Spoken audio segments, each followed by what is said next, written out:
Hello and welcome to the First Right Podcast, your weekly dose of conservative news brought to you by Restoration of America. I'm your host, Hayden Ludwig, Research Director for Restoration News. Be sure to check out our work at restoration-news.com. This week, we're privileged to speak with Landon Starbuck, a singer-songwriter who's given all that up to battle the sexualization of our children by LGBT activists. Landon's also taking on the human traffickers who effectively control our southern border under Joe Biden. She has a new documentary out exposing this war on children that's as horrifying as it is unmissable. And believe me, folks, you aren't going to want to miss this one. Landon, we're glad to have you on the show. Thank you for coming on. Thanks so much for having me. It's a pleasure to be on. So, of course, I'm eager to dive into your incredible documentary, The War on Children. But before we do that, I thought we'd start by talking a little bit about your journey from going from musician to podcast activist. Tell us about that. Yeah, so I left the industry, the music industry, as a billboard-charting artist. I just got done with the sexual quid pro quo that women are expected to participate in. I thought it would be better writing for these young Disney stars and Nickelodeon stars, and it was just worse because you had to sit there and sign NDAs and not say things about inappropriate things that were happening. And I realized I just didn't want to be a part of a culture of exploitation. And while at the time I thought it was just happening in Hollywood, I began educating myself, becoming trauma informed, and realized that, sex trafficking, child exploitation are global problems, and they're even happening in our backyard. So I spent, the next 5 years really studying this, working with various organizations, because I felt like that was a very strong mission I had. But I ultimately started my own nonprofit called Freedom Forever, and we try to address the things that maybe other nonprofits can't or won't address, like the child mutilation issue. So we address all forms of child exploitation. Well, and everybody knows Harvey Weinstein, right? And the whole Me Too movement, which of course ended up actually revealing how sexually depraved the Hollywood and the left really are, more than the rest of the country, actually. But I think you're right. It has been shocking to learn of the past 10 years or so just how widespread child sex trafficking has been. There's been a number of movies on this. In a minute, I want to get into your documentary. But, what was it like realizing how widespread this thing you thought was maybe contained to the third world actually is here in the United States? Right. Well, I mean, it was shocking to me because I really didn't know at the time. I thought it was just like the movie Taken or, The Man in the White Van.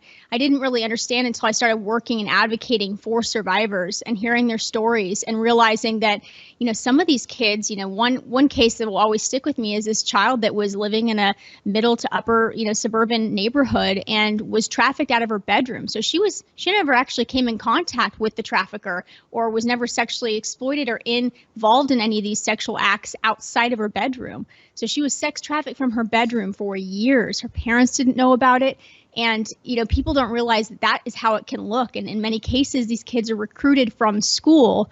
And that is how sex trafficking in our neighborhoods looks like. It also looks like familial trafficking. We've never seen so many, fathers exploiting their own daughters for money or just to fuel pedophilia. So, there's many different forms that it comes in and it looks like. And so we try to address that and educate people on how it looks different. And it spans, socioeconomic barriers. It spans, across many different types of families, but it's very prevalent in every neighborhood. Sex trafficking in our neighborhoods, not just something that's happening, although it is happening on the U.S. border or in South America with these coyotes bringing people up here. Let's talk about this. So your movie, The War on Children, which you created with your husband, Robbie, who's a director, you guys released it in February. It is an outstanding film, and I commend everybody watching to go see it. But it is a chilling film. Clearly, you guys made it because you deeply care about this issue and redeeming the country. But, this stuff is happening in our public schools. It's happening with the support of big businesses. And, of course, the massive social media platforms like TikTok, which is owned by the Chinese and influenced by the Chinese Communist Party, and Instagram. You've called this an LGBT cultural revolution. Talk about what that revolution actually means.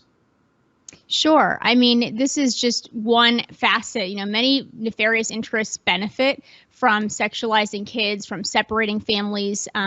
But, this LGBTQ, mechanism for ushering in this Marxist revolution has been actually very successful because first we had to concede our moral ground and subscribe to this idea of moral relativism, which is basically like nothing's wrong or right anymore.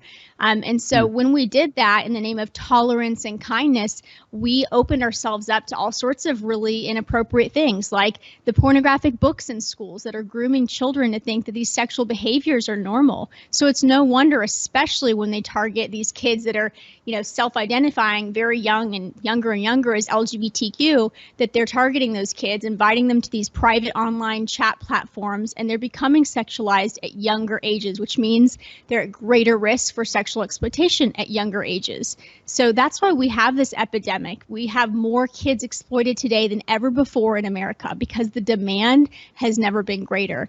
And that's what this film explores, is every facet of why the demand is so great, from the entertainment world to the medical institutions to the academic institutions. How are they all complicit in this agenda and this war on children? Right. I mean, parents, your kids don't even have to leave the house anymore to be targeted by pedophiles and sex offenders. That's how serious this kind of breach of the family unit has become. And I've often thought, and even reflected on this show a few times, that when our country jettisoned the Bible, jettisoned Genesis and the wisdom therein, it wasn't very long before we were unable to identify right from wrong. If you don't have a moral foundation rooted in something objectively true, as the God of the Bible tells us, right, we end up in this position where we don't know what right is, we don't know what wrong is, and we become completely susceptible to this kind of evil that's all around us. What do you think about that? That's exactly right, because if there is no objective shared truth, then it is really a pick your own adventure, your truth, my truth, you do you, boo. And in some cases that is, pedophilia. It's, oh, well, if I can identify as whatever gender I want, I can identify as whatever age I want, and I can be a furry, and I can participate in all these, devious sexual acts, and it can just be normal because I'm just living my best life. And you don't have a right to judge me. That's where we're at, because we preached a gospel, honestly, a watered down gospel of tolerance over righteousness, over what was right and what was wrong. From the beginning of time, we have innate instincts to protect our young. A mother's fierce warrior instinct to protect her babies, and a father's the same. We never have an instinct to sexualize our children. We have an instinct to protect them. So what is overriding that innate biology, the way that we were made, the way that we're wired, these objective truths and instincts, to make it seem palatable or even okay to give a child as young as 9 years old social media where we know they're going to be exposed to predators and porn? What made that okay? And so it's exactly right. When we've ceded ground on all morality, we've actually stopped worshiping a God, and we started worshiping conforming to a world so we can feel that we fit in with a culture. You used a phrase earlier, your best life now, living your best life now. Of course, I think the person who's most famous for using that is Joel Osteen, this social gospel preacher, part of I would say the false church. But it really shows you how even genuine evangelicals and Roman Catholics are complicit in that we haven't noticed the fight until it's come straight to our very doorsteps. And of course, I do believe we will win that point. I should make that point clear, of course. But we let this rot seep in. Let's talk a little bit about transgenderism here. A lot of people think that transgenderism popped up like the day before yesterday. Where did this stuff come from? They remember, 10 years ago, the fight to legalize gay marriage, which of course was done by 5 justices in the Supreme Court, not by the will of the people. So much for democracy, right? But it seems very rapid that we went from the LGB to the T, when most people don't realize this has been around a long time. Now, you've traced in the movie that this goes back to comprehensive sexual education, which actually originates with Planned Parenthood. Can you tell us more about how that happened? Right. So Planned Parenthood, with their eugenics roots, it's really no surprise that they have a vested interest in controlling the population, controlling families, and making sure that there's less children on the earth. And one of the ways that they've done that is by sexualizing children at younger and younger ages. We know that when children are exploited, when children are sexually active at very young ages, their risk of ACEs, adverse child events, later in life are significantly higher from health problems, behavioral problems, STDs. So it really, our sexuality has a very deep implication on the trajectory of our lives, on our emotional, spiritual, physical health. And what they did at Planned Parenthood was really prioritize profit. And they wanted to figure out how they can have a long-term cash cow. So sexualizing children younger and younger means earlier abortions, more contraceptives doled out early and earlier. And they had to do that. One mechanism is to separate, parents from their family. And they really piloted these programs, these radical sex ed theories on poor African countries. So what are the things they would do is they would go in and, there's a pamphlet called Happy, Healthy, and Hot. And they would convince children in these poor regions that if you have active HIV, that you have a right not to disclose, and you have a right to sexually express yourself and to have as much sex as you want with anyone, including animals. So these documents are actually available for people who want to fact check that and look that up. Until this day, I mean, even in other South America and Mexico, these they're always different because they always chameleon to whatever region, whatever they think they can get done at that moment in that particular area can get done. So in some areas we see like in Oregon and California, really radical sex ed that literally it encourages sex work, including teen sex work. And then in some areas, like in the South, they'll have a harder time. So they have to make it more palatable and say, oh, we're not doing comprehensive sex ed. We're just doing, medically informed, medically accurate, prevention. I've heard it called abstinence-based sex ed. So parents don't think twice. But there is an agenda here. There is an agenda right here. And this LGBT machine, it chews people up and it spits out these victims who just get left behind, which, of course, your work is focused on helping to heal and identify those people and give them a platform, not only to, help repair their own lives, but to warn our young people in the future, you're not going to find the kind of satisfaction or joy that you're desperately seeking by, mutilating your body or by trying to change your gender identity as if you could do such a thing. I remember in the movie, you've interviewed a woman who detransitioned. So she's formerly transgender, the kind of person whom the mainstream media gives no platform or attention to. You interviewed an ex-porn star. You talked to high school students who got in trouble for misgendering their trans peers. These are people irreparably damaged by the LGBT agenda. I think the scariest part, you show a group of gay pride marchers in New York City chanting, "We're coming for your children. We're here. We're here." There are millions of these people, and I expect there's going to be tens of millions in the decades to come. What kind of future can these people expect after subjecting their body to these hormone treatments or going under the knife, for crying out loud? Oh, I mean, it's horrific. It's a very bleak future. And, it's really saddening. We're starting to see the tip of the iceberg with these lawsuits of these detransitioners coming out and saying, hey, I did not have informed consent, or I was coerced into this, or this was a social contagion I learned at school and I had no idea what I was doing. Most of these kids have severe mental health issues, at least one comorbidity. Many are on the spectrum, have autism, past sexual trauma.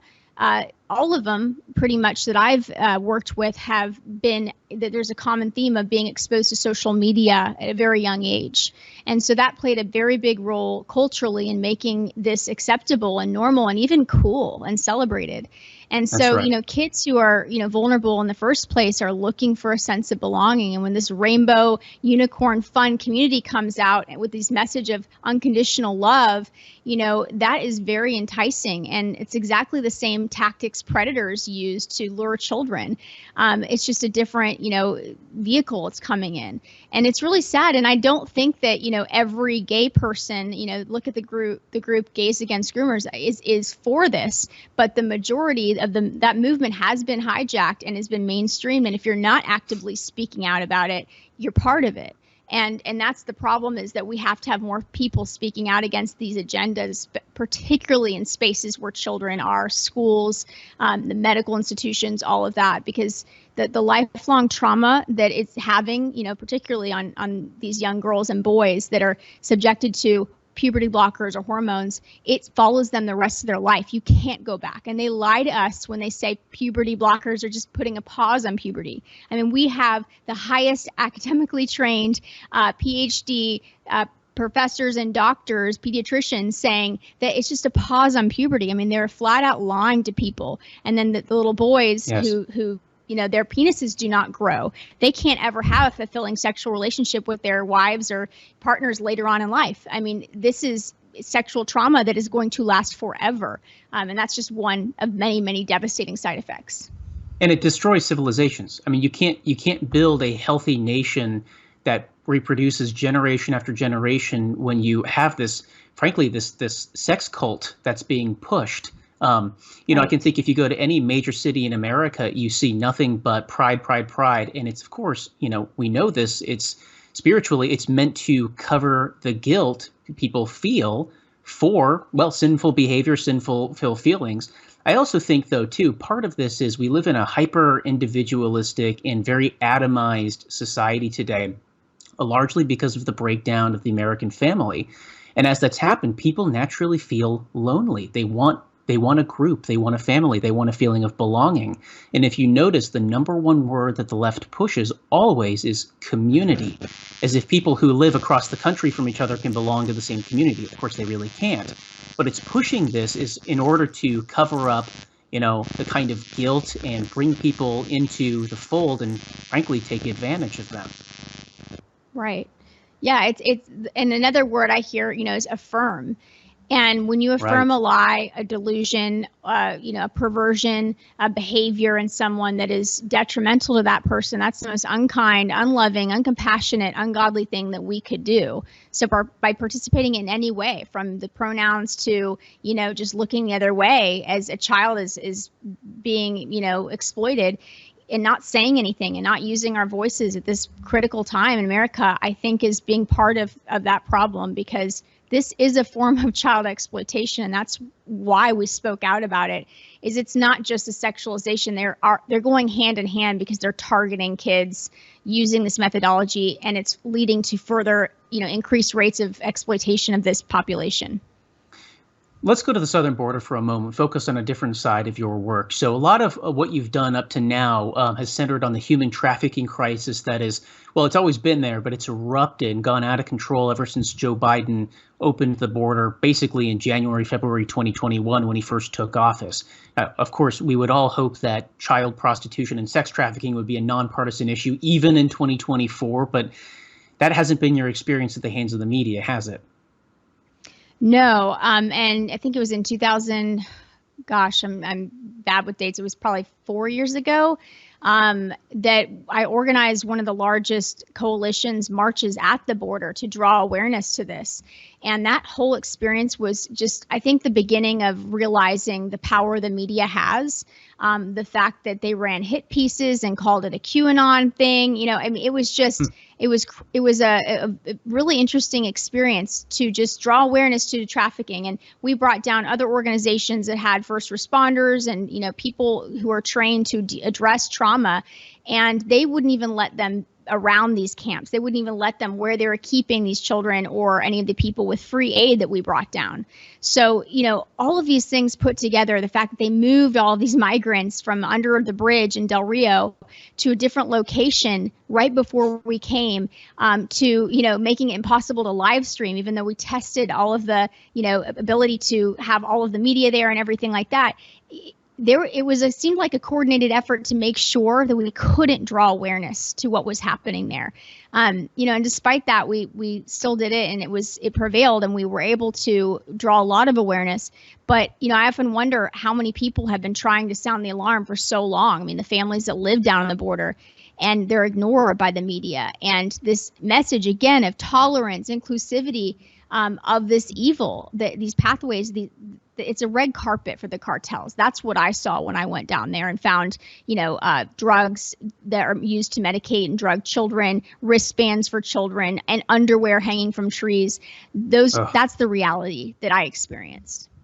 Yeah, that's exactly right. All this points to intentional, coordinated warfare, not only by groups in this country, but of course by our adversaries, China, Russia, Iran, maybe others, that They would love to destabilize us and corrupt public morals and undermine public confidence in our country's future. I think they'd love to destroy the church because they know what a role that is in upholding public morality. I also think they just like to kill us. I mean, think of all the fentanyl you've pointed out and other drugs that have made their way with help from the Chinese Communist Party through the Mexican drug cartels, including El Chapo's Sinaloa cartels, the number one manufacturer of fentanyl for a long time. Even the transgender suicide rates that are just through the roof that the media doesn't want to report on. Landon, this is a huge topic for anybody to tackle here, but what do you see as the path to healing? What do you tell people as the path forward for our nation? Well, if we don't reclaim morality, then any of the little band-aids that we try to do legislation-wise or culturally are not going to have everlasting change, because our fundamentals are completely off. We have to make sure that we have a strong foundation the way that this country was built. And if we don't have that, then again, we're on a path of moral relativism where anything can be argued and justified, because that is now America's God, is whatever works for you, despite how many people are harmed in the process. And the your truth versus the truth is a very big problem, because we don't have a border. We don't have an open border. We have no border. When terrorists can walk over, when repeat child sex offenders can walk over and repeat those crimes here in America without consequences, there is no border. And so it's just at this point, lies being called truth and people being afraid to speak the truth are what is allowing this agenda to continue. It's very simple to reverse. Good people must speak out. Good people must take action. Good people must reclaim their families.